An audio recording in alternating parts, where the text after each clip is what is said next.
boa noite, pessoal. Sejam muito bem-vindos ao nosso curso de Ética, Política e Sociedade. Eu sou a professora Juliana Lima Arruda, mestre em História Social pela Universidade Estadual de Londrina. O nosso curso de Ética, basicamente, ele é dividido em 5 aulas. As 3 primeiras aulas, nós vamos trabalhar, tentar discutir, debater as questões acerca da ética. Depois, na nossa 4ª e 5ª aula, nós vamos discutir um pouquinho mais da questão da sociedade e um pouquinho mais da questão da política. Então, a primeira coisa que eu quero dizer a todos vocês é que se divirtam com esse curso, que aproveitem. Nós temos aqui conosco a Cleo, a nossa querida tutora Daniele e também o Luciano, que é o câmera. Então, assim, nós temos toda uma equipe para atendê-los. Sendo assim, por favor, a qualquer momento, se você tiver uma dúvida, encaminhe. Durante a aula, fique à vontade para encaminhar, que dentro do possível eu vou tentando responder a todos vocês, ok? Hoje está sendo aberto um fórum que vai trabalhar com o tema Os Valores Morais São Fixos. Então, eu aguardo vocês, que vocês participem, que seja um espaço onde a gente possa dialogar um pouquinho mais, ok? Então, vamos aos objetivos da nossa aula de hoje? Basicamente, o que eu quero trabalhar com vocês é o que é ética. Sendo assim, os nossos objetivos são debater o conceito de ética e moral, ou seja, apesar de ética e moral cotidianamente serem tomados como sinônimos, aqui a gente vai procurar fazer uma diferença entre eles. Segundo objetivo, compreender a formação das racionalizações éticas. Terceiro, refletir sobre questões que estão na base da existência humana, isso é, aquilo que possibilita o homem se diferenciar dos outros animais. Para que a gente consiga alcançar esses objetivos, nós vamos passar pelos seguintes tópicos. São eles: primeiramente, para que filosofia? Segundo, discutindo o conceito de ética e moral, para chegarmos finalmente a falar sobre a invenção da filosofia como um sistema racional. Então, como vocês podem perceber, a nossa intenção nesta aula é fazer uma introdução.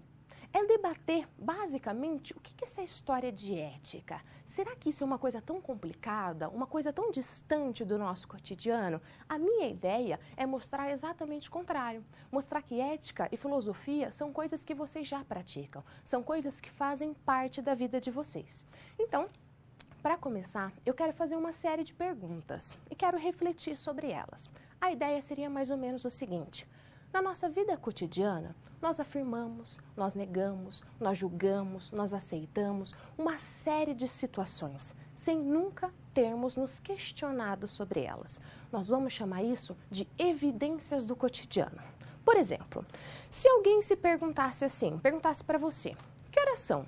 Ou que dia é hoje? A minha expectativa é que alguém, tendo um relógio ou um calendário, me desse uma resposta exata. O que isso significa? Com uma única pergunta, que horas são? Eu estou dizendo que eu acredito que o tempo existe, que o tempo pode ser medido, que o tempo é o mesmo para todo mundo. Então, uma simples pergunta contém uma série de crenças silenciosas nunca questionadas por nós. E se em algum momento eu disser assim: ela está sonhando. Aqui existem várias crenças silenciosas. Por quê? Eu estou me referindo a alguém que eu julgo estar dizendo algo que eu considero impossível ou improvável. E que no sonho, o impossível e o improvável tornam-se possível e provável. Então, o sonhar, de certo modo, está ligado ao erro. Está ligado ao erro não, está ligado ao diferente, está ligado ao erro. É isso mesmo. Enquanto estar acordado, a verdade. De certo modo, estar sonhando, estar dormindo, está ligado à ideia da ilusão, enquanto estar acordado, estar em vigília, está ligado à ideia de racionalidade, ligada à ideia daquilo que realmente existe. E se eu disser assim, aquela moça é uma maluca, contém as mesmas crenças silenciosas e mais uma, a de que eu sei discernir razão da loucura. E que louco é aquela pessoa que cria uma realidade só para ela. Conseguem perceber? Então aqui existe uma série de crenças silenciosas que nós nunca nos questionamos. É como se ao perguntar, se ao disser que alguém está maluca, eu estou confirmando, eu estou acreditando que a realidade existe para fora de mim. E que todo mundo aqui pode perceber essa realidade, mesmo que a gente não acredite nas mesmas coisas. E se numa briga eu gritar assim, você é um mentiroso? São crenças muito parecidas com as outras e mais uma, tá? A nossa crença de que nós sabemos distinguir verdade da mentira. Ou seja, que nós sabemos fazer essa separação completamente distante. Só que tem mais coisa embutida. Por quê? O mentiroso, ele é diferente do errante, ele é diferente do sonhador, ele é diferente do maluco. Por que ele é diferente? Porque ele está deturpando a realidade voluntariamente. Enquanto as outras pessoas, o sonhador e tudo mais, acontece sem a vontade dele. Então, há todo um julgamento expresso nessa ideia. Vocês conseguem perceber? Então, como vocês podem notar, a nossa vida cotidiana, as nossas relações, elas são todas construídas de evidências desse cotidiano, de aceitações tácitas de coisas nunca questionadas por nós. Nós cremos na verdade, na mentira, na diferença entre elas, nós cremos no espaço, nós cremos no tempo, nas quantidades, que é possível estar acordado, estar sonhando e saber a diferença entre elas. Nós acreditamos, enfim, numa série de coisas, como a objetividade, a diferença entre ela e a subjetividade, que a realidade existe, enfim, uma série de questões. Agora, imaginemos uma pessoa que acorda de manhã e tem uma atitude completamente estranha. Essa pessoa, ela se distancia de si mesma. Ao invés dela perguntar, que horas são? Ou, que dia é hoje? Ela pergunta, o que é o tempo? O tempo pode ser medido? Ao invés dela dizer, aquela menina é uma maluca, aquela menina é uma mentirosa, ela vai dizer, o que é o sonho? O que é a realidade? O que é verdade? O que é mentira? Será que realmente existe uma separação entre verdade e mentira? Será que a verdade pode realmente ser conhecida? O que essa pessoa estaria fazendo? Ela está maluca? Não. Na verdade, ela está tomando um distanciamento dela própria e entrando numa coisa que nós vamos chamar aqui de atitude filosófica. Então, a pergunta que envolve todo esse contexto, como nós podemos ver no quadro, é a ideia de para que filosofia? Então, pensando nessa pessoa, em tudo isso que eu falei, vamos ao quadro? A ideia é atitude filosófica. Então, o que essa pessoa estaria fazendo é tomando um distanciamento de si mesma.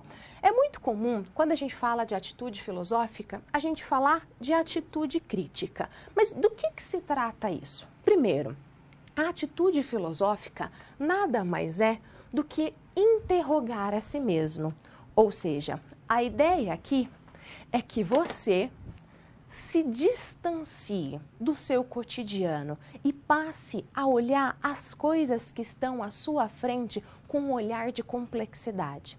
Antes de você questionar o mundo, é necessário que você questione a si mesmo. Afinal, boa parte das respostas estão dentro de você. Então, o que é essa atitude filosófica? É essa separação. Eu sempre brinco que a filosofia tem uma coisa que eu gosto muito, que é olhar com complexidade para as coisas simples e olhar com simplicidade para as coisas complexas. Então, o que se espera de alguém que tem uma atitude filosófica? Se espera a atitude crítica. Mas o que é isso? Muitas vezes foi solicitado de vocês lá na escola que vocês fizessem uma crítica, que vocês tivessem uma postura crítica. É muito comum as pessoas pensarem, a educação ensina as pessoas a serem críticas. A gente ainda acredita nisso, vocês concordam? É uma herança lá do iluminismo. Mas aí fica a questão, o que é ser crítico? Crítico é necessariamente falar mal?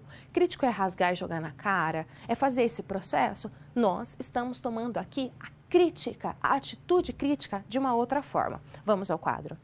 Nesse sentido, a atitude crítica, ela possui dois momentos. O primeiro momento é um momento negativo. Por que negativo? É dizer não ao senso comum.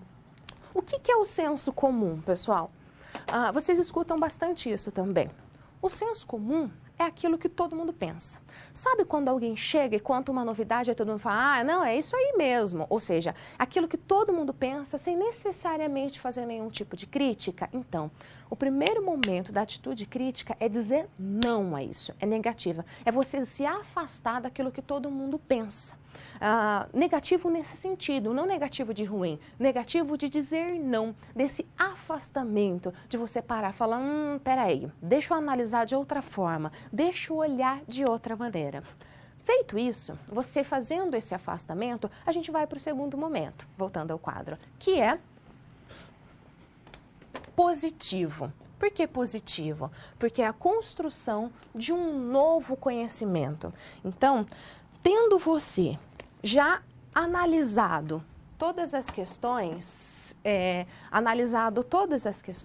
ou seja, tendo você se afastado desse olhar do cotidiano, daquilo que todo mundo pensa, esse segundo momento é onde você se abre e onde você procura construir a sua própria visão. Conseguem entender? Então, a primeira pergunta que vocês poderiam me dizer é: para que filosofia? O que é essa tal de filosofia? Basicamente seria isso. Eu poderia dizer que a filosofia não é necessariamente algo que está escrito. A atitude filosófica seria uma postura. Que postura é essa? É uma postura de não aceitar como óbvias e evidentes todas as coisas. Ou seja, é uma postura de questionamento, ok? O pessoal de Itajubá disse: professora, Aristóteles afirmava que o homem é, por natureza, um animal político. O que isso significa?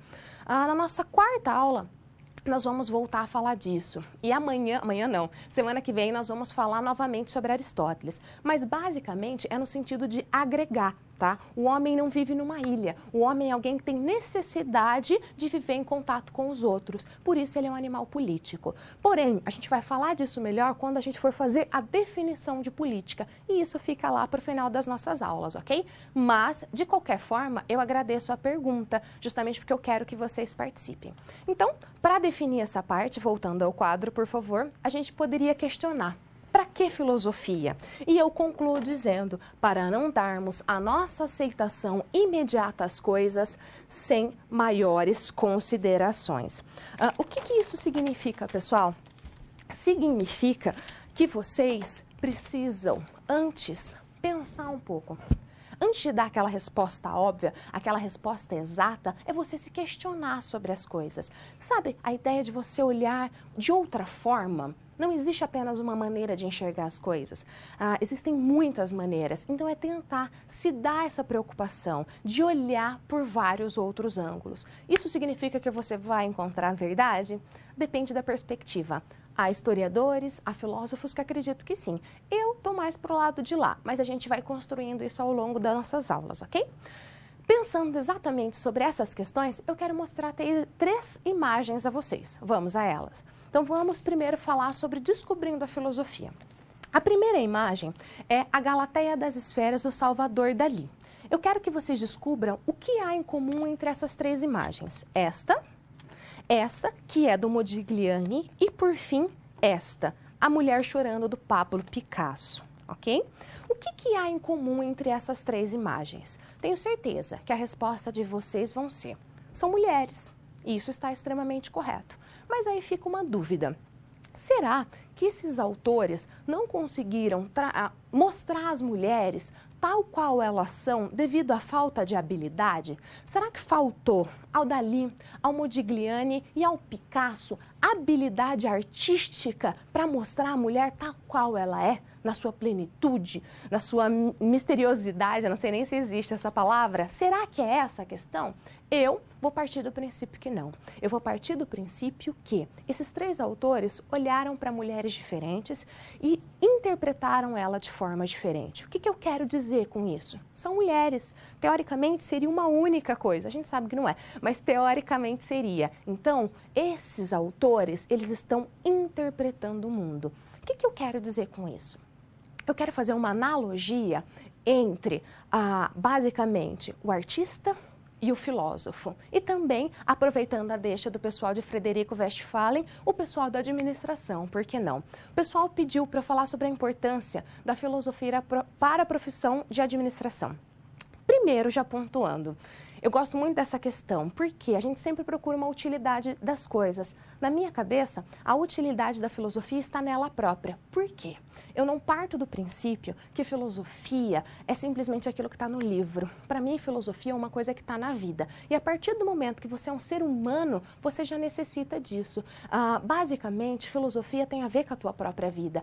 Nada mais justo do que ter a ver com o administrador, que não vai trabalhar exatamente com outros seres humanos. Então, filosofia para mim é uma postura. Existem várias posturas. Concordam comigo? E não existe uma certa, existe uma errada. É uma maneira de te dar modos diferentes de viver, de você fazer o que você tem que fazer da melhor forma que você puder. Seja você um administrador, seja você uma pessoa da função da estética pessoal, seja você da medicina, seja o que for. A filosofia, ela é fundamental para toda e qualquer pessoa que está viva, porque ela trata disso. Ela trata da vida, e para toda e qualquer pessoa que tem que lidar com outro ser humano. Porque a vida, do meu ponto de vista, é isso, né? Está ligada à ideia de encontro, de afetar e de ser afetado. E a gente vai falar um pouco sobre exatamente essa questão dos afetos, etc e tal. Espero ter respondido, tá? Obrigada, pessoal. Continuando, então, eu parto do princípio que existe uma relação entre o artista, entre o filósofo e entre vocês, né? No sentido daqueles que procuram o novo. Qual seria a relação entre eles? Pensando nesta relação, eu quero ler um trecho com vocês, que é o seguinte. Vamos lá. Parece muito difícil, mas eu tenho certeza que vocês vão entender ele facilmente. Olhem lá. O artista e o filósofo. Esse trecho é do Deleuze e do Guattari, ok? Que são dois filósofos muito interessantes. Os homens não deixam de fabricar um guarda-sol que os abriga, por baixo do qual escrevem suas convenções, suas opiniões. Mas o artista abre uma fenda no guarda-sol, rasga até o firmamento para fazer passar um pouco de caos livre e tempestuoso e enquadrar numa luz branca uma visão que aparece através da fenda. Então, segue a massa dos imitadores, que remendam o guarda-sol, como uma peça que parece vagarosamente com a visão. Será preciso sempre outros artistas para fazer outras fendas, operar as necessárias destruições, talvez cada vez maiores, e restituir assim a seus predecessores a incomunicável novidade que não mais se podia ver. O que isso significa? Pensem aqui comigo. Quando a gente reflete sobre alguma coisa, é como se fosse um caos te invadindo. Então, cada vez que eu conheço uma coisa nova, por exemplo, eu hoje, chegando aqui na vida de cada um de vocês, é como se fosse um sopro de vida, é como se fosse um caos que invadisse a tua alma, que invadisse a tua cabeça e que te confundisse. Qual que é a tua tendência? A nossa tendência é enquadrar. A nossa tendência é colocar tudo em pequenas caixinhas para poder compreender. A gente pode chamar isso de racionalizar. Concordam comigo? Nós queremos dar forma àquilo que é novo. Tudo bem, isso é um processo natural da nossa cabeça. Qual que é o problema disso? Porque quando a gente enquadra, isso fica realmente muito quadrado, ou seja, isso se massifica e isso perde um pouco de vida. E aí vira quase que uma tradição. Qual que é a função do artista, qual que é a função do filósofo e de qualquer pessoa que tenha uma atitude crítica, inclusive e principalmente um administrador? Sabe esse guarda-sol que eu estou falando para vocês? Ou seja, aquele monte de opinião velha, aquele monte de opinião que já está pré-estabelecida, a função deles é rasgar. É fazer um rasgo para entrar luz nova, para entrar caos livre e tempestuoso. Essa é, em grande parte, a função de uma universidade na vida de vocês. Qual é a minha função, professora Juliana Lima Arruda? É trazer um pouquinho de caos para a vida de vocês. É trazer essa semente, de certo modo, que de alguma forma abala. Vou conseguir abalar todo mundo? Óbvio que não. Nem todo mundo está aberto para isso. Mas eu tenho certeza que alguém vai deixar eu entrar. Então, depois que esse caos entra sobre esse guarda-chuva, o que acontece? Outras pessoas vêm e salvam e arrumam esse guarda-chuva. Isso é extremamente natural. Só que é sempre preciso novas pessoas com novos olhares. Na administração não é assim? Ou será que vocês fazem a mesma coisa desde 1950, ou seja, há pouco tempo atrás? Será que a administração mudou? Mudou. É preciso que novas pessoas tenham novos olhares. Nada mais é do que aquela típica linguagem do olhar fora da tua caixa, fora do teu comodismo. Concordam comigo? Então, qual que é a função do artista, do filósofo? A função de quem quer um novo é subverter o nosso olhar, ok? Então, essa é a ideia principal. Até aí tudo bem, pessoal? Isso é mais no sentido de introdução. Então, agora com vocês, eu quero dar o quadro discutir o conceito de ética. Eu tenho uma pergunta. O que... só um pouquinho, pessoal. O pessoal de Colniza disse, a ética é conceito e a moral é a prática? Acho que vocês estão se adiantando um pouquinho, né? Vamos esperar um pouquinho que a gente já vai falar sobre isso, ok? Já a gente continua e a gente já chega aí. Não vão matando a minha aula antes dela começar, não. A gente vai chegar aí daqui a pouquinho, ok? Obrigada pela pergunta, pessoal. Eu tenho uma questão. O que normalmente impulsiona as nossas ações? Já pararam para pensar? O que te leva a fazer as coisas que você faz? O que está por trás das suas ações? Normalmente, quando você quer que alguém haja de maneira correta, o que você diz para a pessoa? Você diz assim, haja conforme a sua consciência moral. Então, você apela para a consciência da pessoa, concorda? Você faz esse apelo. Mas aí fica a questão, o que é essa tal de consciência moral? Já pararam para pensar? Vamos ao quadro? Vamos pensar da seguinte forma. A consciência moral se refere a valores. Que tipo de valores? Justiça, honradez, espírito de sacrifício, integridade, generosidade. E a sentimentos provocados pelos valores, como, por exemplo, admiração, vergonha, culpa, remorso, contentamento, cólera, dúvida, medo. E a decisões que conduzem ações como consequências para nós e para os outros. Ou seja, vamos pensar da seguinte maneira. Imaginem que lá no fundo existam os valores. E isso tudo é dentro de você. Os valores conduzem a sentimentos. E são justamente os sentimentos que provocam as ações. Por exemplo, vamos pensar o seguinte, se eu chegar aqui hoje para vocês e disser que eu fui assaltada, não, pior, se eu disser que no caminho da minha casa para cá, hoje, eu fui violentada por um grupo de 3 rapazes, a maioria de vocês vai fazer o quê? Vai ficar chocada, vai ficar horrorizada. Essa é a primeira reação, concordam? Ou seja, houve um sentimento. Muito provavelmente vocês vão ter ódio. Se eu pegar e mostrar a foto, falei, olha, foi esse rapaz aqui que me violentou. Muitos de vocês vão olhar para esse rapaz e vão ter ódio dele. Ok, por que vocês tiveram ódio? Por que vocês tiveram raiva? Por que vocês tiveram, às vezes, nojo? Esse sentimento, ele só foi possível porque lá no fundo existia um valor. Correto? Esse valor estava dentro de você. Esse valor despertou um sentimento. Se eu mostrar a foto do rapaz e você encontrar esse rapaz no meio da rua, é perigoso que você faça o quê? Que você bata nesse indivíduo. Concorda comigo? Ou seja, a sua ação, ela foi impulsionada porque houve um sentimento e desse sentimento houve um valor. Concordam comigo? Faz sentido para vocês? Qual que é o problema do serial killer, por exemplo? O problema dele é que ele não tem necessariamente esse sentimento. Outro exemplo, vamos supor que eu diga para vocês que hoje eu abri o jornal de manhã e vocês não sabem o que eu descobri. Eu descobri que o presidente novo, que vai mudar toda a população, etc. e tal, é também um cara corrupto, né? Ou seja, mais um político corrupto na história do Brasil. Quem aqui vai ficar chocado? Praticamente ninguém. O que isso significa? Que os valores que estão aí, eles estão um pouco doentes, ao ponto do seu sentimento ser a apatia, ou seja, sentimento nenhum.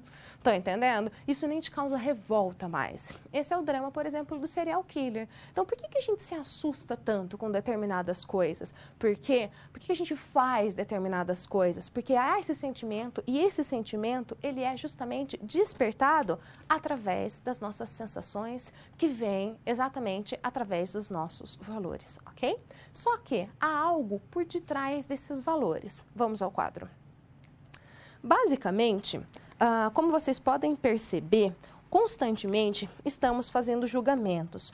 Só que os nossos julgamentos, eles se dividem em duas partes, de certo modo. O primeiro é o juízo de fato e o segundo é o juízo de valor.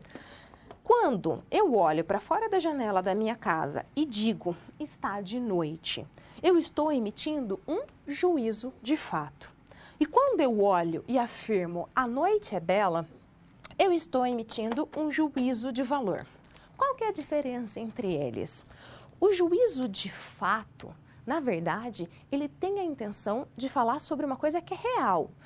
Não que a outra seja ilusão, mas factual. O juízo de fato está relacionado a um fato, ou seja, é porque é, independente de nós. Então, quando eu olho e digo, isso é azul.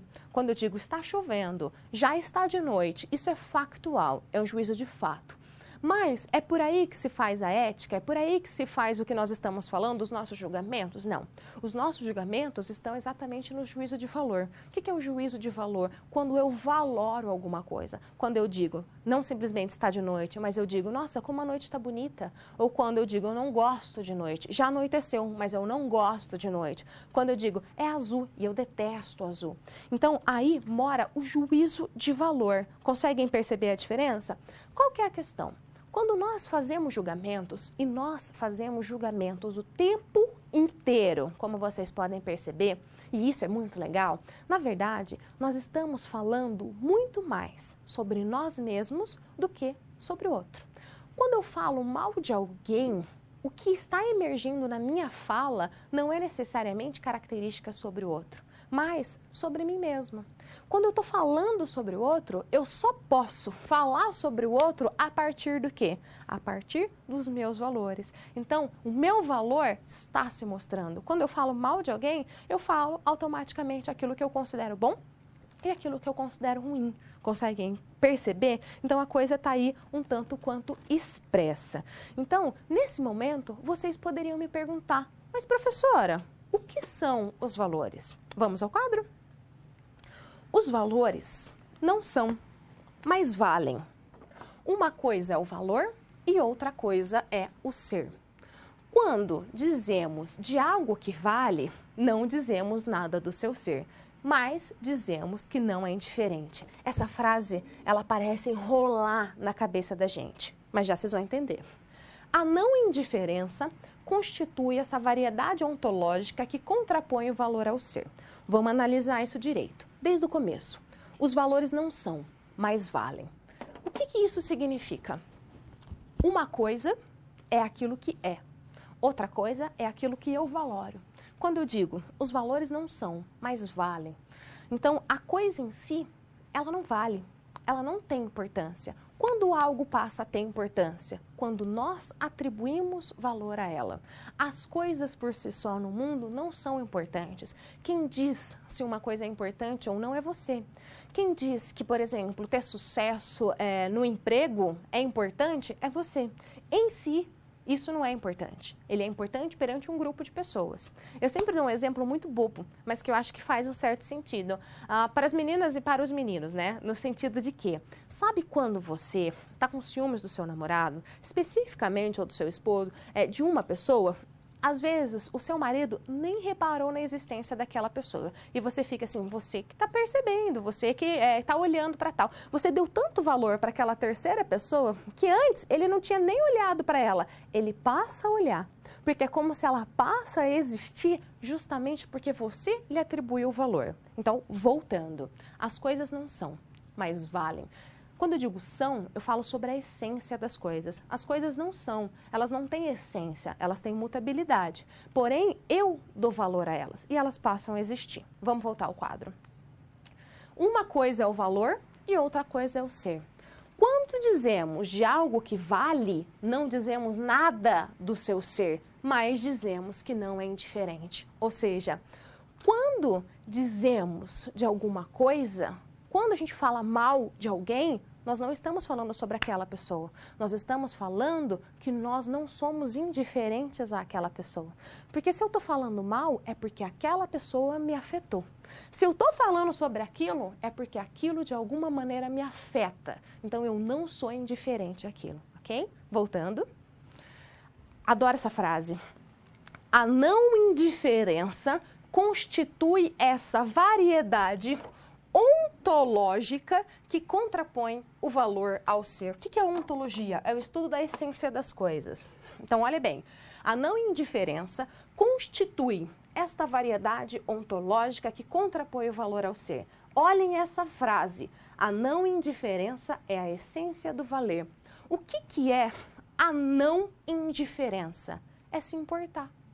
A não indiferença é a essência do valer, ou seja, a partir do momento que você atribui valor a alguma coisa, aquela coisa passa a existir. Concorda comigo? Parece um bicho de 7 cabeças, né? Mas, na verdade, eu acho muito interessante fazer isso, porque a gente está desacostumado com determinadas linguagens. Então, é bom mastigar isso. O pessoal de Palhoça, lá de Santa Catarina, disse: professora, dúvida de uma aluna, existe a possibilidade algum valor morrer ou acabar dentro de nós? Eu acho que existe. Por quê? Eu queria muito saber o nome da aluna, tá? Se tiver como mandar, por favor, mandem o nome. Do meu ponto de vista, os nossos valores não nascem com a gente. Os nossos valores são construídos. E eu parto do princípio que você nunca é, você sempre está. Nós vamos falar isso na aula que vem, para falar de Heráclito. Então, eu parto do princípio que você nunca é. Você sempre está em constante transformação. O valor que eu tinha quando pequena é completamente do valor que eu tenho hoje. E se Deus quiser, aos meus 80 anos, eu vou pensar de maneira diferente. E vou ter o maior prazer de chegar aqui e falar para vocês: gente, tá vendo tudo aquilo que eu falei lá atrás? Nossa, eu penso completamente diferente. Isso é uma das coisas mais legais. A Aline, muito boa, Aline. Gostei muito da sua pergunta. A Aline, lá de Santa Catarina, de Palhoça. Acho que respondi a sua pergunta, né, Aline? Os valores, para mim, são mutáveis, mas eu quero que vocês pensem sobre isso. Aliás, um dos maiores prazeres que vocês me dão é, ao mesmo tempo, concordar, mas ao mesmo tempo discordar de mim, tá? Então, fiquem à vontade, se vocês pensarem de maneira diferente, coloquem, porque a função da aula é justamente essa. Se fosse simplesmente para eu falar e vocês decorarem, então a gente tinha uma outra postura, que não é a da filosofia, seria outra coisa, ok? Então, falando sobre isso, eu quero assistir um vídeo com vocês que fala sobre a questão da ética e da indiferença. Vamos a ele? É um absurdo, é uma coisa que choca realmente, né? Esta foto, publicada no jornal O Globo no início de setembro, deixou os leitores indignados. O corpo de um turista cego que morreu afogado na Praia Vermelha ficou horas no calçadão enquanto não era removido. Mas esse estranho elemento, em um dos cenários mais bonitos do Rio de Janeiro, não abalou os outros visitantes. Eles simplesmente ignoraram o cadáver ao lado. Você vê que as pessoas estão sorrindo, né? Fotografavam, brincavam, passavam, transitavam ao lado do corpo. É como se não estivesse ali. E as pessoas... A falta dessa atenção é o que a foto na Praia Vermelha sugere. Uma conduta ética é, antes de tudo, uma tomada de posição, uma atitude. Por isso, nada mais antiético do que a indiferença. Estar indiferente é abandonar toda tentativa de interferir nas coisas, de mudar, o que acaba tornando a violência, a corrupção, o desrespeito um hábito. A indiferença é a banalização do mal. O que é banalização? Se um de nós se deitar hoje à noite, houve o tic-tac do relógio durante poucos segundos. Num determinado momento, desapareceu o tic-tac. Sempre que alguém é exposto a um estímulo repetido, semelhante, banaliza, não se percebe mais. Então nós vivemos um mundo extremamente banalizado. A banalização leva à indiferença. E o que a indiferença faz é desconsiderar e desqualificar o outro. Uma pessoa ignorada é como um objeto, sem vida, sem importância. Quantas vezes passamos, né, por uma criança no chão dormindo e sequer paramos para olhá-la, né? Ao contrário, tratamos de virar o rosto. O psicanalista e filósofo Jurandir Freire Costa fala de 3 tipos de indiferença na nossa sociedade. O primeiro é o das classes dirigentes e das elites em relação aos pobres, que são vistos como coisas, não como pessoas. Um exemplo extremo disso é o assassinato do índio Galdino de Jesus, há 9 anos. Foi para as comemorações do Dia do Índio que o pataxó Galdino de Jesus veio a Brasília. Depois de se perder de seus amigos, deitou neste banco e adormeceu. De madrugada, 5 jovens da classe média de Brasília desceram de um carro, atearam fogo em seu corpo e desapareceram. Galdino morreu horas depois, vítima da indiferença e da banalização da vida humana. Todos os anos, os pataxós se reúnem neste monumento para aqui realizar uma cerimônia em sua memória. Todo esse processo gera uma reação. Quem não foi reconhecido como cidadão também passa a não reconhecer o valor do outro. A explosão da violência urbana é o resultado do segundo tipo de indiferença, a dos excluídos em relação às elites. A vida dos privilegiados deixa de ser vista como algo importante por aqueles que estão à margem da sociedade. E assim, pode se matar para conseguir um tênis, por exemplo. A palavra barbárie pode se aplicar perfeitamente a isso. Nós vivemos agora a barbárie. O terceiro tipo de indiferença apontada por Jurandir Freire Costa é o das elites em relação a elas mesmas. Enquanto o caos toma conta das cidades, multiplica-se o consumo de tranquilizantes, antidepressivos e drogas, como a cocaína. Por exemplo, se alguém se sente um pouco mais gordo, se falta desejo pelo companheiro ou pela companheira, se alguém perdeu uma pessoa querida e está triste, rapidamente é medicado. A pílula que vai resolver o seu problema. E com isso se plastifica o afeto das pessoas. Diante de uma sociedade que parece desabar, a única coisa a fazer é salvar a si mesmo. Na falta de um projeto coletivo, a busca pelo sucesso individual, pelo bem-estar e realização pessoal se torna cada vez mais importante. Da mesma forma, o horror ao fracasso. O que choca no Brasil hoje não é tanto a quantidade de crimes e escândalos políticos que vemos todos os dias nos jornais, mas a absoluta indiferença com que reagimos a tudo isso. E aí eu volto. Se a não indiferença é a essência do valer, se importar com o outro, com as situações, com o Brasil, com o teu filho, com o teu colega de trabalho, com os teus professores, com as pessoas que estão aí do seu lado. É o grande desafio. E aí sou eu mesmo falando, eu, Juliana. Para mim a vida é isso, é afeto. Afeto que eu falo não é sentimento, não é amor. Afeto é no sentido de você afetar e ser afetado pela outra pessoa. No final das contas, é isso que nos sobra.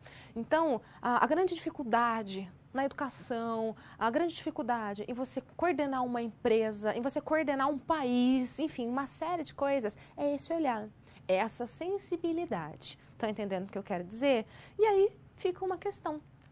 E esses valores? Que tipo de valores que seriam importantes? Que tipo de valores que não são importantes? Porque isso conduz uma sociedade para um lugar ou para o outro. Pensando nisso, eu quero chamar vocês para essa reflexão. Vamos ao quadro. Há uma hierarquia dos valores? Ou seja, tem um valor que é melhor que o outro? Se houver, qual é? Justifique. Então eu quero que vocês pensem. Dos valores que vocês conhecem, tem um que deve estar acima de todos? Por quê? Eu vou dar 2 a 3 minutinhos para vocês e nós já voltamos.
Voltando, pessoal, o pessoal de Santa Rosa, o Guilherme disse: qual é a sua opinião quanto a essa mutação dos valores? Ou seja, puder abaixar um pouquinho para mim, ao que se deve essas diferenças de valores. Você fala no sentido de que os valores têm mudado? É isso que você quer dizer, Gui? Eu acho fundamental. Os valores mudam de acordo com a sociedade. Então, imagina se a gente vivesse com os mesmos valores do homem da caverna, que o homem tem direito a catar a mulher pelo cabelo. Ia ser um pouco divertido, eu confesso. Brincadeira. Mas a ideia é, os valores, eles acompanham a sociedade. Seria estranho e absurdo se a gente quisesse impor sobre o homem um valor fixo. Não faria o menor sentido. O pessoal de Itabirito elegeu alguns valores: respeito, compaixão e verdade. Tá, espera só um pouquinho. Vamos pensar na questão da verdade. Imagine a verdade como um valor absoluto. Ia dar problema. Ia dar muito problema. Imagina se você tivesse que falar a verdade em tudo aquilo que você faz. Se você realmente fala a verdade em absolutamente o tempo inteiro, mesma coisa, alguém falou honestidade, a gente já chega lá. O pessoal de Andradas disse respeito e justiça. Acho essencial respeito e justiça, mas aí fica a questão, será que a justiça realmente existe? Já pararam para pensar nisso? Será que é possível o conceito de justiça no seu extremo? O conceito de justiça pressupõe que as pessoas sejam tratadas como iguais. Aí eu pergunto, existe igualdade? Ou pior, dá para existir igualdade? Porque o ser humano, em essência, é diferente. Só lembrando uma coisa, a minha função aqui não é dar uma resposta exata, é sempre questionar aquilo que vocês me colocam, tá? Então, não se assustem. O pessoal de Niterói, os sentimentos estão desvalorizados.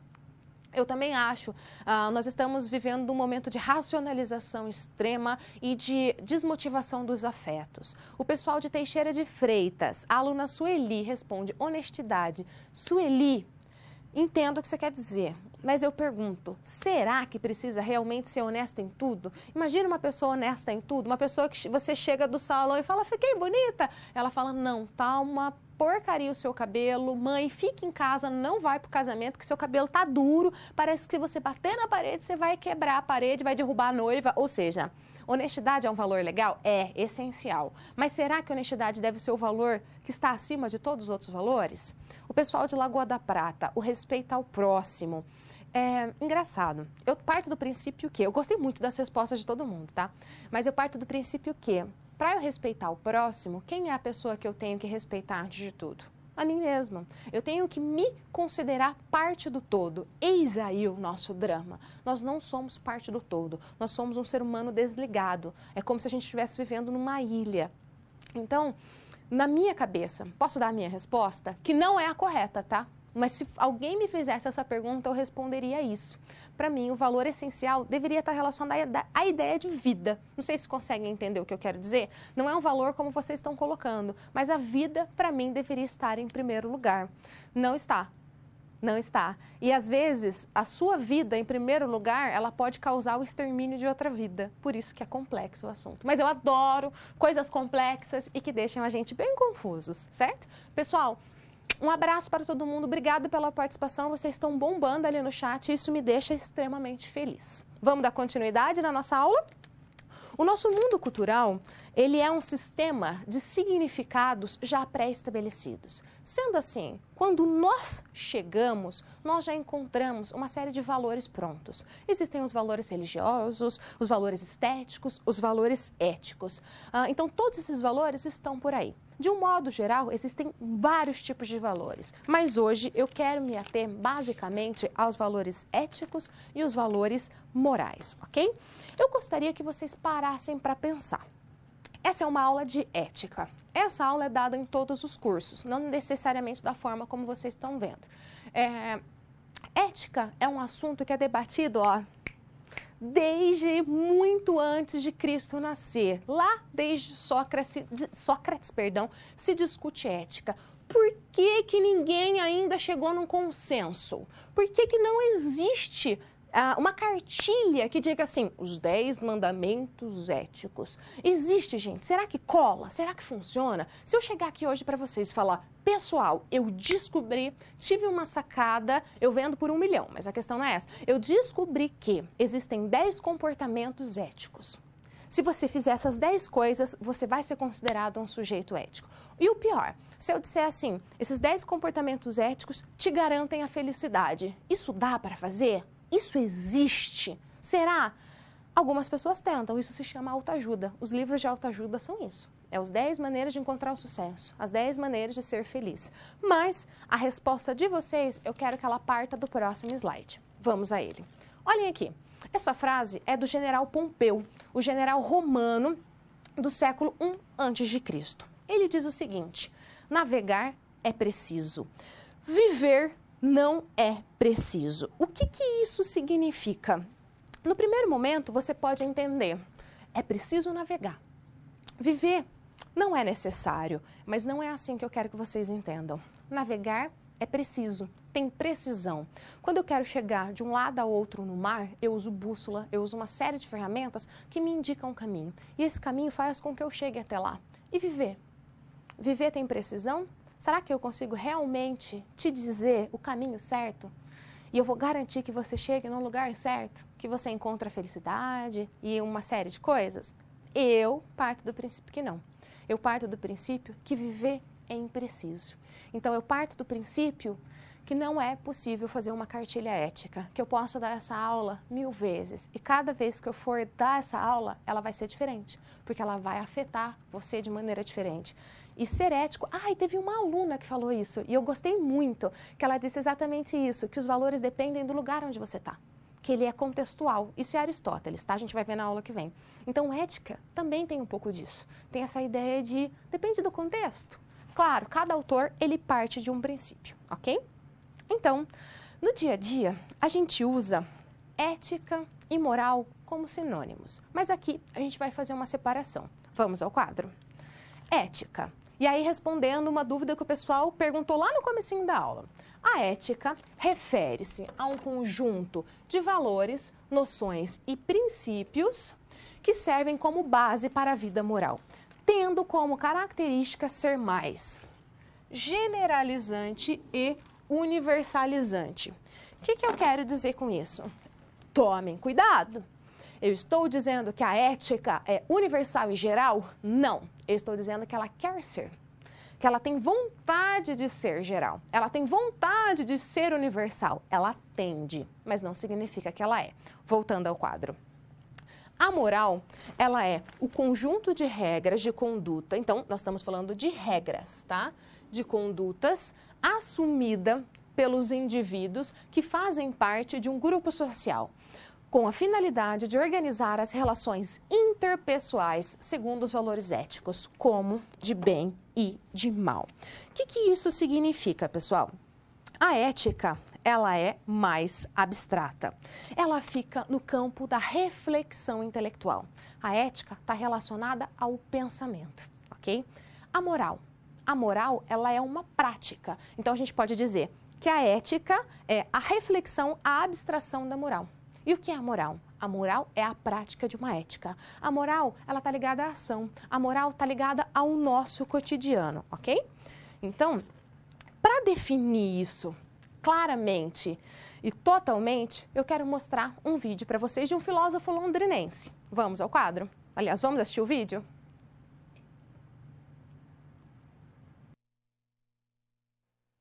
E o que é a ética para você? Como é que ética é o conjunto de valores e princípios que você e eu usamos para decidir as 3 grandes questões da vida, que são quero, devo, posso. Isso é ética. Quais são os princípios que eu uso? Tem coisa que eu quero, mas não devo, tem coisa que eu devo, mas não posso, tem coisa que eu posso, mas não quero. Quando que você tem paz de espírito? Você tem paz de espírito quando aquilo que você quer é o que você pode e é o que você deve. Mas quem define isso? Através de exemplo? Através de... Você define através do modular, do exemplar, define através de princípios da sociedade, sejam religiosos ou não, define através de normatizações. Por exemplo, há 20 anos, num auditório, algumas pessoas fumariam, outras não. Há 10 anos haveria uma placa escrita: é proibido fumar. Hoje não precisa mais. Hoje as pessoas o fazem, elas introjetaram aquele comportamento social. Às vezes aparece como norma. Você se lembra quando o cinto de segurança passou a ser obrigatório o uso no Brasil? Tá? Muita gente, para burlar a lei, comprava a camisa do Vasco Lembra? Com aquela faixa para que o agente da lei não visse. Ora, hoje você entra no carro e coloca o cinto sem lembrar da multa. Isso significa que a ética vai se construindo com isso. Agora, cautela, não existe ninguém sem ética. Diz assim, ué, mas o deputado que frauda, o fiscal que faz, o professor que engana, esse tem uma ética que é contrária da nossa ética. Ele é antiético. Mas não existe ninguém sem ética. Mas tudo bem, agora falando em moral, qual é a diferença do moral, imoral e amoral? A moral é uma pessoa que não pode decidir, escolher e julgar. Por exemplo, uma criança até determinada idade, um idoso se ele tem síndrome de Alzheimer ou algum tipo de patologia cerebral. Uma pessoa que é considerada demente socialmente, ela é amoral. Isso vamos falar, desculpa, sem querer te interromper, porque está ótimo esse papo.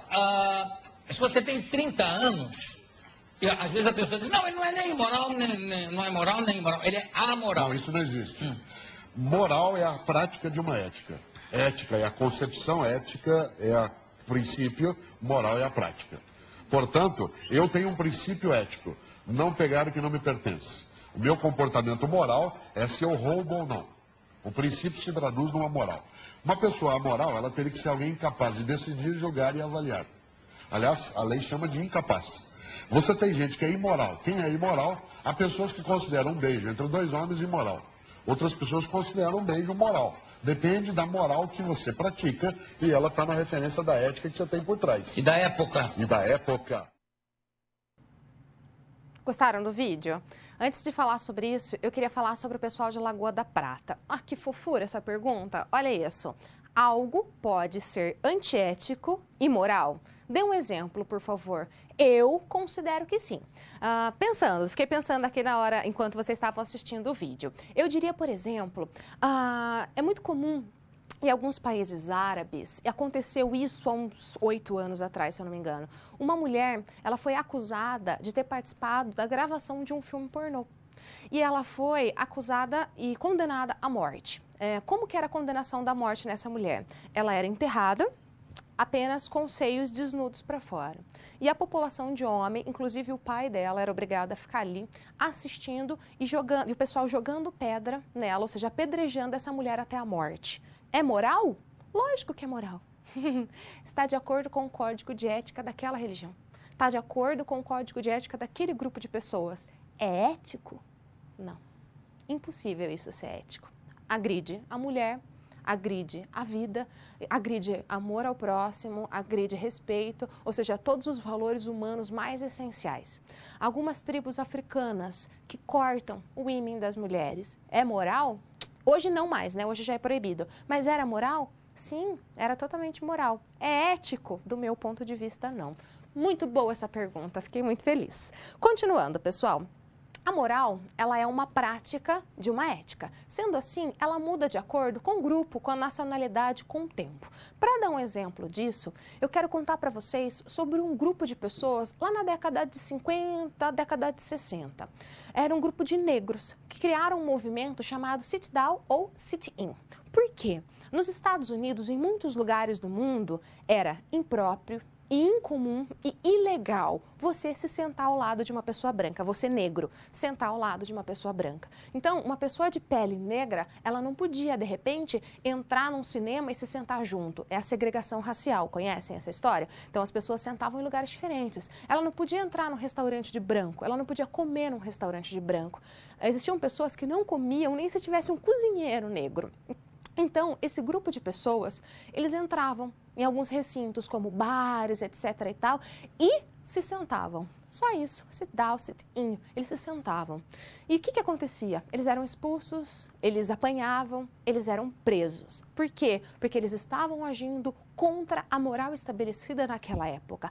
Imagina agora se hoje você, aí no seu estabelecimento, expulsasse alguém por ela ser negra. Quem seria imoral? Quem iria preso? Você. Então, isso significa que os códigos éticos mudaram, que é isso que a gente estava falando sobre os valores. Imagina se os valores não mudassem. Imagina se negro ainda fosse inferior. Nesse contexto, faria sentido? Não. Então, agarrando tudo isso, eu quero chamar vocês para a nossa atividade. Vamos ao quadro? Interprete a charge abaixo e utilize para definir o conceito de ética e diferenciá-la de moral. Eu vou ler a charge para não ter dificuldade.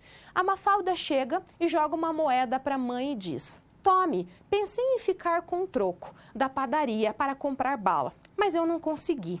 E tudo por causa do maldito inquilino que começou a dizer que isso é feio, que isso não se faz e não sei o que lá. E a mãe da Mafalda pergunta: inquilino? Que inquilino? E a Mafalda aperta o peito e diz: esse que a gente tem aqui dentro do peito. Então eu quero que na charge vocês localizem o que é ética e o que é moral. Eu vou dar 2 minutinhos para vocês.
Vamos lá, pessoal? O pessoal de Uruguaiana, lá do Rio Grande do Sul, disse: professora, a ética apoia-se também em leis? Isso é muito interessante. Eu acho que eu tenho um slide falando sobre isso, mas basicamente o Código de Leis e a ética estão totalmente interligados. Por quê?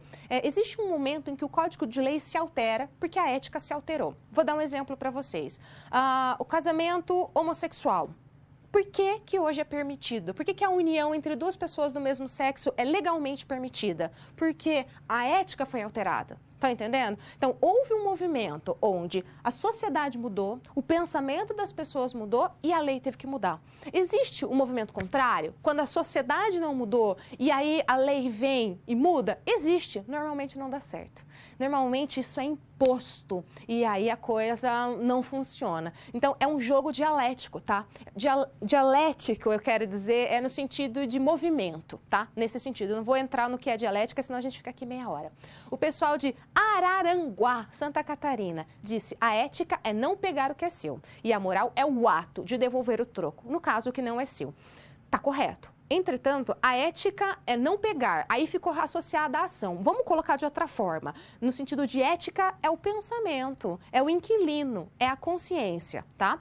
E Ilhéus disse ética, o pensamento que ela teve. No caso, o inquilino, perfeito. A consciência, o que é o inquilino, gente? É a consciência. Vocês viram a Mafalda com o sentimento lá? Por que aquele sentimento existiu? Porque o inquilino, a consciência, a moral, os valores falaram, a ponto dela ter a moral de ter ação. Já a moral foi a ação em devolver o troco. Perfeito, pessoal. Vamos continuar? Ai, eu agradeço a todos vocês. Daqui a pouco a gente conversa um pouquinho melhor sobre esse monte de elogio que vocês têm me feito. Isso só me deixa extremamente feliz e extremamente agradecida por estar aqui na frente. Não tenha dúvida que para mim é um prazer enorme estar aqui com vocês. Ainda bem que a gente tem mais 4 encontros, né? Então, bora lá. Então, todos nós possuímos valores morais. E aí fica a dúvida, que eu sei que vocês respondem com facilidade. De onde vêm os nossos valores? Os nossos valores vêm dos nossos pais, da sociedade, vêm dos livros que nós lemos, das bandas que nós gostamos, das pessoas que nós odiamos, porque a gente se contrapõe, vem da religião, vem da escola, porque a escola representa, inclusive, o que o Estado quer da gente. Mas a questão mais profunda é, voltando ao quadro, por favor, a que se referem os nossos valores? O que há por detrás dos nossos valores? O que há por detrás é o seguinte, os nossos valores referem-se a um valor mais profundo, o bem e o mal. Pois, embora os conteúdos variem, podemos notar sempre que esses valores estão referidos a algo mais profundo, mesmo que seja subentendido, aquilo que nós consideramos ser o bem e aquilo que nós consideramos ser o mal. Então, a cada vez que fazemos um julgamento, novamente eu digo, emerge essa nossa concepção de mundo. Quando você está falando mal do outro, você está se revelando para o mundo, ok? E os sentimentos e as ações nascidos da opção entre o bem e o mal? Porque você vai escolher. Você sabe o que é certo e o que é errado, mas você escolhe entre esses caminhos. Você sente alguma coisa com relação a esses dois caminhos. Eles se referem ao quê? Voltando ao quadro, por favor. Eles se referem a algo ainda mais profundo e mais subentendido. O desejo de afastar a dor e o sofrimento e de alcançar a felicidade. Seja para ficarmos contentes conosco mesmo, seja para recebermos a aprovação dos outros. Professora, ética está ligada à felicidade? É óbvio. Quando eu estou aqui na frente falando sobre ética, é sobre felicidade que eu estou falando. Quando cada sociedade determina o que é ético e o que é antiético, ela está dizendo, esse é o caminho para você ser feliz e esse é o caminho para você ser infeliz.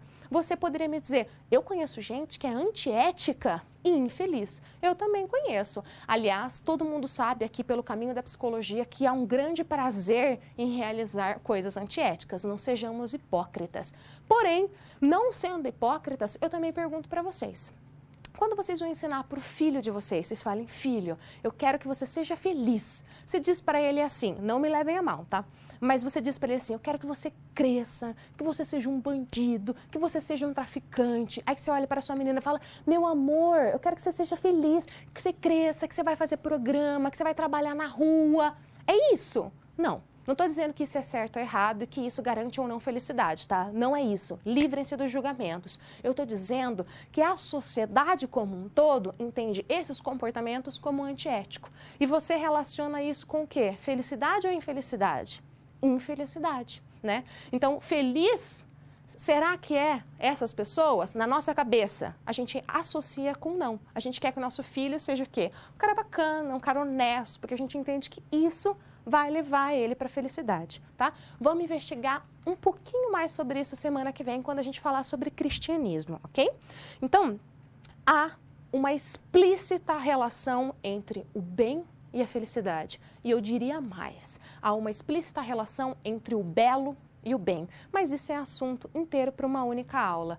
No geral, a gente tende a achar aquilo que é bonito é bom e o que é feio como ruim. Percebe isso? Quando a gente vê uma pessoa bonita, você pensa, ah, não pode ser bandido. Aquela moça, daquele jeito, deve ser uma ótima pessoa. Quando você vê um cara bandido e você vê que ele é muito bonito, você fala, ai, que judiação. Não pode, gente, é desperdício. Ou seja, a gente associa, assim como você associa uma pessoa mal vestida, maltrapilha com bandido. Estão entendendo o que eu quero dizer? Essas associações estão morando em um certo lugar e nós já vamos falar sobre ela. Então, a minha pergunta que fica é, felicidade, será que ela é um valor individual ou será que felicidade é um valor coletivo? Vamos ao quadro. Esse era o slide que eu estava falando para vocês, sobre a pergunta que vocês me fizeram. Olhem lá. Os valores coletivos de determinada sociedade e suas instituições, que são as instituições de uma determinada sociedade, pode ser desde o hospital, a escola, as instituições públicas, enfim. As instituições de poder relacionam-se, olhem bem essa frase, relacionam-se sempre em uma espécie de jogo dialético entre o passado e o futuro, movimento e repouso, desequilíbrio, mudança e preservação da ordem tradicional. Como exemplo disso, o que eu posso dar? Como exemplo disso, é exatamente aquilo que eu falei, por exemplo, dos gays ou das lésbicas, ou seja, do homossexual. Há um certo momento que as pessoas consideram que as leis precisam mudar, né? Que a concepção precisa mudar. Então, isso se altera. É um jogo dialético, é um jogo de transformação. Ora movimento, ora repouso. Mas, ao mesmo tempo, existem momentos de retrocesso. Quer ver? Vamos ao quadro. Ora, a sociedade como um todo julga ultrapassadas as leis e a estrutura política em vigor. Ora, as considera como perturbadora da ordem antiga a ser preservada. Por exemplo, será que existe a possibilidade de andar para trás? Será que algo pode se perder? Claro que pode. Olha bem, há muitos anos atrás, era comum um homem se casar com uma menina de 12 anos.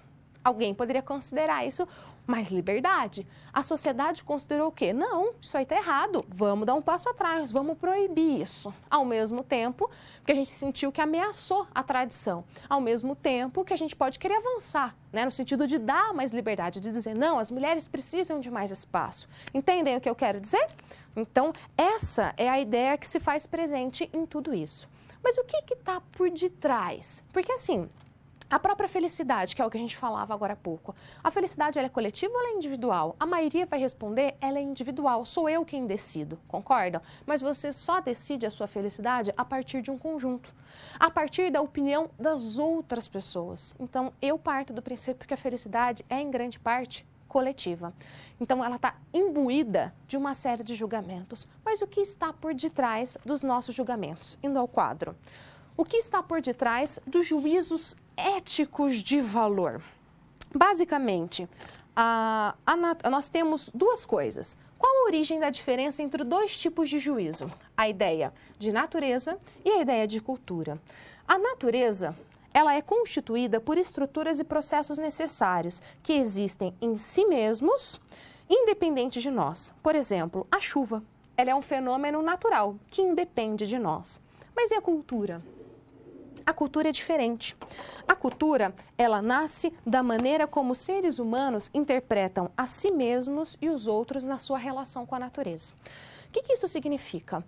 Eu posso dizer que a natureza é a essência. A natureza é aquilo que é, né? De certo modo, natural é aquilo que independe de você. Mas o que é a cultura? A cultura é aquilo que você faz com a natureza, é aquilo que você faz da relação. Tem uma ideia que seria mais ou menos o seguinte, essa é a ideia do Freud, lá no Mal-Estar da Civilização. Freud é o pai da psicanálise, tá? A ideia é que o homem, ao longo do tempo, sofreu um processo de castração. O que isso significa? O homem foi castrado nos seus instintos. Você não pode mais fazer tudo o que seu instinto te pede. Você pode dizer às pessoas o que você quer? Você pode fazer tudo aquilo que você tem vontade? Não. Você não pode. Houve uma castração. O homem, no processo que o Freud vai chamar de verticalização, ou seja, que ele vai deixar de andar em quatro patas, ser quadrúpede, e vai passar a ser bípede, ele é castrado. E aí o Freud vai dizer, eu acho essa frase linda, o Nietzsche vai dizer, baseado no Freud, o Nietzsche é um filósofo alemão do século XIX, que nós vamos encerrar a terceira aula de ética falando sobre ele. Ele vai dizer, o homem quando foi castrado, ele se tornou um homem, um animal doente. Mas ao mesmo tempo que ele é um animal doente, porque ele não pode fazer tudo aquilo que ele quer, ele se tornou o animal mais interessante. Por quê? Essa é a questão. O homem é o único animal que é possível de produzir cultura. Cultura é isso que eu disse para vocês, nesse sentido das relações, de produzir coisas, de produzir arte, de produzir qualquer coisa. Então o homem se tornou o animal mais interessante, mas ao mesmo tempo o homem se tornou o animal mais doente. Gostam da ideia? Eu acho isso muito legal. E aí fica a questão, a ética. A ética, ela está no âmbito da cultura ou ela está no âmbito da natureza? A natureza é aquilo que é, a cultura é aquilo que se transforma. Eu quero que vocês pensem se a ética está na natureza ou na cultura a partir do nosso próximo slide. Esse é um dos slides mais fundamentais do nosso curso. Olhem lá. Para garantir a manutenção dos padrões morais através do tempo e a sua continuidade de geração em geração, as sociedades tendem a naturalizá-los. Naturalizar quem? Os valores. As pessoas pegam os valores que são da cultura e trazem ele para a natureza. A naturalização da existência moral esconde, portanto, o mais importante da ética. Prestem atenção nisso. O fato de ela ser uma criação histórico-cultural. O que isso significa, pessoal? Ao afirmar que a ética ela é uma criação histórico-cultural, eu estou dizendo que a ética não é. A ética está, a ética é um valor, a ética está no âmbito da cultura, a ética não está no âmbito da natureza. Porém, quando eu quero transformar uma coisa que é cultural em verdade, em natureza, o que eu faço? Eu naturalizo. Como? Quando você pergunta, eu digo assim, sempre foi assim. É assim que se faz. Não existe outro modo. Tá vendo? Eu não questiono. Então, eu pego alguma coisa e digo, não, é assim mesmo. Ou seja, eu pego algo que é do homem e tudo o que é do homem está ligado a essa ideia de cultura. Não tudo, tá? Porque existem os instintos, mas aí a gente entra numa questão mais psicanalítica que a gente vai deixar de lado. Mas a ideia seria mais ou menos essa. Ok? Faz sentido para vocês? Então, mas... sabendo disso, mesmo sabendo disso, há esse processo de naturalização dos valores históricos sociais. Para dar um exemplo sobre isso, eu quero mostrar para vocês um vídeo, que é um teste feito com algumas crianças, que mostra exatamente um valor cultural que foi transformado em natureza, ou seja, tentaram naturalizar esse valor e ele criou raízes muito fortes ao ponto de chegar nessa pesquisa aí. Vamos assisti-lo? ¿Cuál es el muñeco moreno? Este. ¿Y cuál es el muñeco blanco? Este. ¿Cuál muñeco es bonito? ¿Cuál muñeco es feo? ¿Cuál muñeco es malo? Ninguno. ¿Cuál muñeco es malo? Este. ¿Y por qué? Porque, bueno, este es moreno y este es blanco. ¿Cuál muñeco es feo? ¿Por qué? Porque a mí no me gusta el color café. ¿Cuál muñeco te gusta más? Este. ¿Cuál muñeco es bueno? Este. ¿Y por qué? Porque no me dan miedo los güeros porque tengo más confianza con un poco más así como este. No tengo mucha confianza. ¿Cuál muñeco es malo? ¿Por qué? No sé. ¿Cuál muñeco es feo? Este. No sé, es que me parece que está un poquito, ¿cómo te diría? Más moreno y no se ve tan blanco. Y no tiene mucho aspecto. ¿Por qué el muñeco blanco es bueno? Porque sus ojos son azules y todo su cuerpo es blanco. ¿Cuál muñeco es feo? ¿Por qué? Porque está negro. ¿Por qué ese muñeco es malo? Porque está café. ¿Y por qué que este café es malo? porque pega. ¿Cuál muñeco te gusta más? Blanco, porque sus ojos están bonitos y su raza también. ¿Cuál muñeco se parece más a ti? Un poquito a este. Es que soy un poquito güerita de mis piernitas y de mis aquí, de mi espalda y de mi carita y mis bracitos los tengo morenitos. ¿Cuál muñeco se parece más a ti?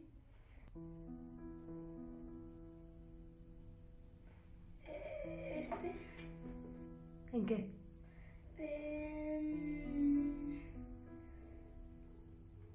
Las orejas. Sí, vamos.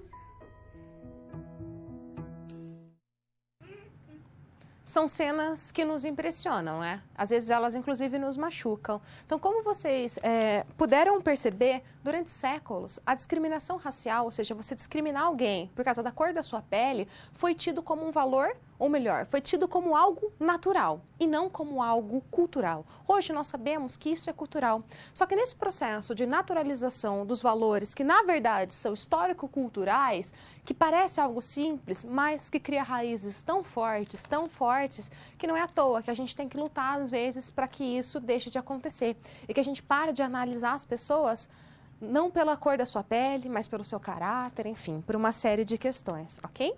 Agora a gente vai para a terceira e última parte do nosso curso, nossa aula de hoje.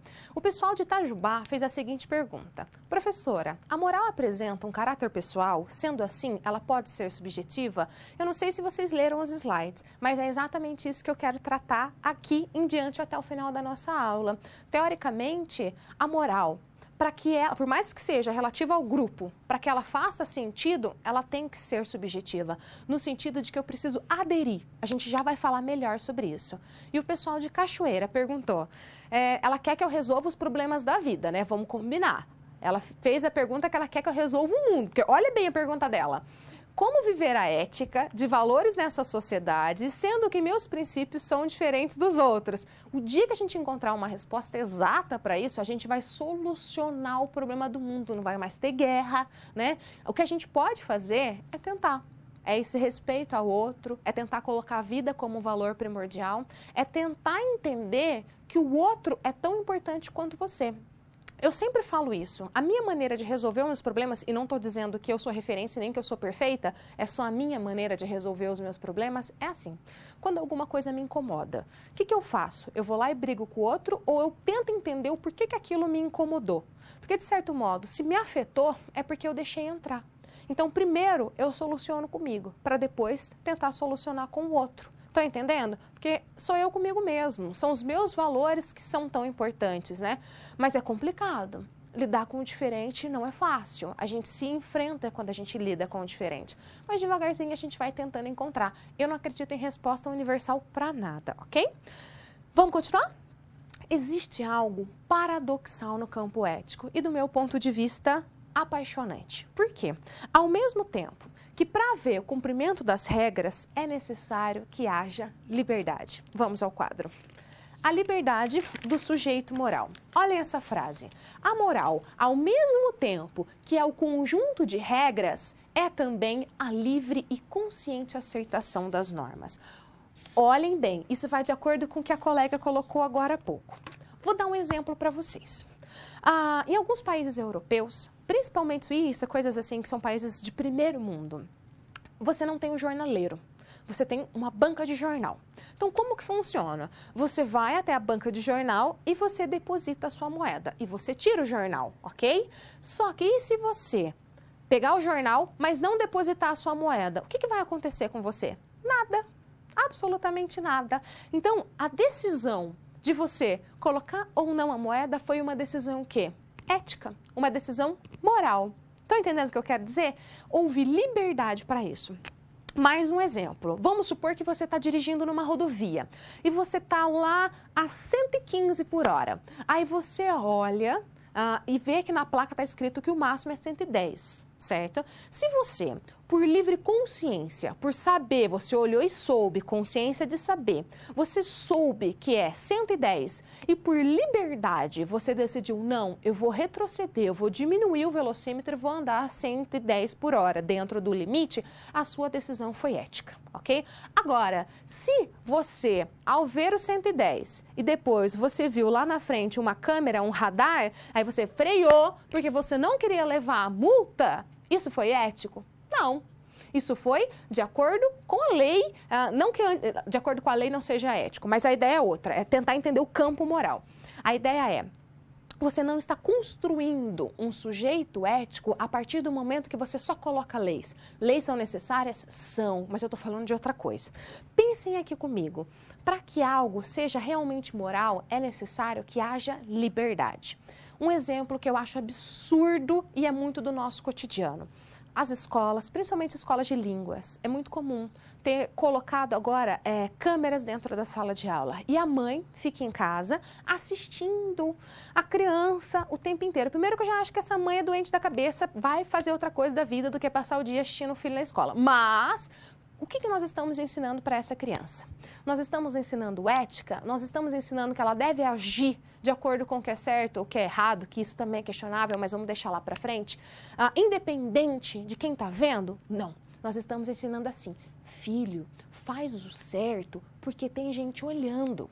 E aí a gente ensina essa criança a quando crescer, ou mesmo ali naquele momento, quando ela encontrar uma frestinha, sabe? Quando ninguém estiver olhando, ela fazer o que ela quiser. Essa criança, ela vai crescer e vai ser aquele adulto que quando encontra uma fresta dentro da burocracia e tudo mais, aí ele deita e rola. Aí ele não paga imposto, aí ele faz uma série de coisas. Estão entendendo o que eu quero dizer? A liberdade, ela é essencial. Eu sei que isso é contraditório, tá? Eu sei que isso é difícil de entender, mas a conduta moral, ela deveria ser independente da punição. Independente de você ser punido por aquilo. É assim que a gente cria pessoas mais morais, fazendo elas entenderem as consequências. E aí eu acho muito legal essa ideia, porque eu não estou falando de lei, mas eu estou falando da punição da própria vida. Como que eu vou educar o meu filho se eu não der limite? Eu não estou falando de limite. Todo mundo deve ter limite. O limite, ele é fundamental. Se uma água só corre livre, ela não produz energia. Como que eu faço para uma água produzir energia? Eu estanco, eu paro. E aí é nessa barreira que a gente cresce. Concordam comigo? O limite é essencial, mas é preciso que ele tenha o direito, inclusive, de não te obedecer. Eu sei que é difícil essa ideia, que vocês ficam revoltados, mas faz sentido. Aliás, quanto mais repressiva é a sociedade, quanto mais regras ela tem, menos ética ela tem. Vejam pelo que a gente está passando com algumas sociedades, por todas as guerras que a gente tem passado, por todos os crimes, por todos os ataques. São sociedades extremamente repressivas e não tem praticamente liberdade nenhuma. Alguns países, algumas pessoas estão fugindo de países justamente por causa dessa liberdade. E a liberdade mínima de fazer as coisas, tá? Então, voltando ao quadro, a gente pode... E aí, sim, está bem de acordo com o que a aluna falou. A exterioridade da moral pressupõe, portanto, a necessidade de interioridade, da adesão mais íntima. Olhem bem, a exterioridade da moral pressupõe a interioridade. Para que eu consiga agir moralmente, é necessário que eu tenha introduzido aquilo em mim. E aí entra o que ela falou. Para que seja para fora, é necessário ao mesmo tempo que seja subjetivo. Quando a gente aprende alguma coisa? Quando aquilo faz sentido na nossa cabeça. Eu consigo aprender alguma coisa que não me faz sentido? Não. Eu decoro, eu obedeço, mas eu não interiorizo. Percebem a diferença? Não é diferente com a ética, não é diferente com o teu filho, não foi diferente com você. Estão entendendo o que eu quero dizer? Para você entender, você precisa interiorizar aquilo. E só quando você realmente interiorizar é que você vai exteriorizar, é que você vai expressar. Então, o quadro, nós temos os constituintes do campo ético. Então, peraí. O que é necessário para ter uma atitude ética? Primeiro, um agente consciente, alguém que saiba o que está fazendo e que, de certo modo, conheça a regra. Há também necessário que haja vontade. A vontade eu vou falar para vocês daqui a pouco, então eu nem vou explicar, eu já vou explicar. E, por fim, é necessário que haja a liberdade. Se eu estiver com uma arma na minha cabeça, alguém colocar uma arma na minha cabeça e pedir para que eu faça alguma coisa, a minha atitude pode ser ética ou não ética? Não, porque não está pressuposto ali a liberdade. Se eu colocar uma arma na tua cabeça e disser assim, tira a roupa. Ah, ela tirou a roupa, então ela não era uma boa moça. Não, não é por aí, porque não havia liberdade. A gente está ali numa outra coisa, num outro âmbito que é a questão do instinto, ok? Então, estamos em um outro lugar. De certo modo, então, a gente pode dizer que a responsabilidade, ela cria um dever. Quer ver? Vamos ao quadro, por favor. O que eu quero dizer com isso? A ampliação do grau de consciência, ou seja, eu saber o que está acontecendo e da própria liberdade, cria a responsabilidade pessoal no comportamento moral. E aí ela introduz um elemento contraditório entre a norma vigente e a escolha pessoal. Por quê? Porque a responsabilidade, ela cria um dever. E é aí que a gente pega as crianças no pulo. Por quê? O comportamento moral, por ser livre e consciente, ele se torna obrigatório. Então, a partir do momento que eu entendo a regra, que aquilo faz sentido para mim, é como se tornasse uma obrigação, como se tivesse realmente entrado na minha cabeça. Voltando ao quadro. Portanto, a obediência à lei livremente escolhida não é coerção. Olha isso. Ao contrário, é liberdade. A partir do momento que nós vivemos em sociedade, nós escolhemos não ter liberdade para tudo. Nós escolhemos, a gente vai falar mais sobre isso, tá? Na nossa terceira aula, se eu não me engano. A partir do momento que nós vivemos em sociedade, a gente abriu mão de uma série de coisas. Então, a gente, quando você obedece às regras impostas pela sociedade, você não está necessariamente sendo coagido. Você pode, inclusive, estar exercendo a sua liberdade. Ok, mas, e aí vem uma parte interessante, voltando ao quadro, por favor. O compromisso, ele não exclui a desobediência, porque você poderia me dizer, professora, mas eu expliquei para o meu filho, eu disse para ele o que é certo e o que é errado, falei tintim por tintim, mesmo assim o moleque foi lá e fez o contrário. Por quê? Porque mesmo fazendo sentido, mesmo ele tendo aceito, existe sempre a possibilidade de eu transgredir. A partir do momento que existe a lei, existe a transgressão. Tem um livro muito legal que se chama O Erotismo, do Georges Bataille, que ele vai estudar o erotismo na perspectiva da transgressão. Deem uma olhada. E por fim, para terminar, eu quero fazer uma diferenciação da ética racionalista entre desejo e vontade. Vamos ao quadro. Eu quero que vocês entendam as coisas a partir dessa forma. Olhem lá, o desejo, há uma diferença entre essas duas coisas. O desejo, ele não resulta da escolha, porque surge em nós com toda a força e exigência de realização. O que é o desejo nesse sentido? O desejo está ligado à ideia de instinto. O desejo é o que eu não escolho sentir. Do outro lado, há a vontade. A vontade consiste no poder de reflexão que antecede a realização ou não do desejo. Ou seja, o desejo é como se fosse aquele instinto, aquela pulsão, aquilo que eu não escolho sentir, ele acontece. O que é a vontade? A vontade é o que eu faço com o meu desejo. Eu paro, eu penso e eu decido ceder ou não ao meu desejo. A psicologia divide isso entre id, ego e superego, mas não dá tempo de eu explicar para vocês. Então, a ideia aqui é que o ser humano, ao mesmo tempo, cria leis, mas ele também cria transgressões. No final, eu vou deixar uma charge para vocês, eu vou ler a charge para vocês e vou deixar uma reflexão. Olhem lá. Antes de começarmos, eu vou ler as regras. E ele diz, ótimo, gosto de regras. Quando se reconhece as regras, se pode roubar. Eu sempre digo, não se pode roubar de verdade sem conhecer as regras. É o que eu sempre digo. E a pergunta que eu faço a partir disso é, explica essa afirmação.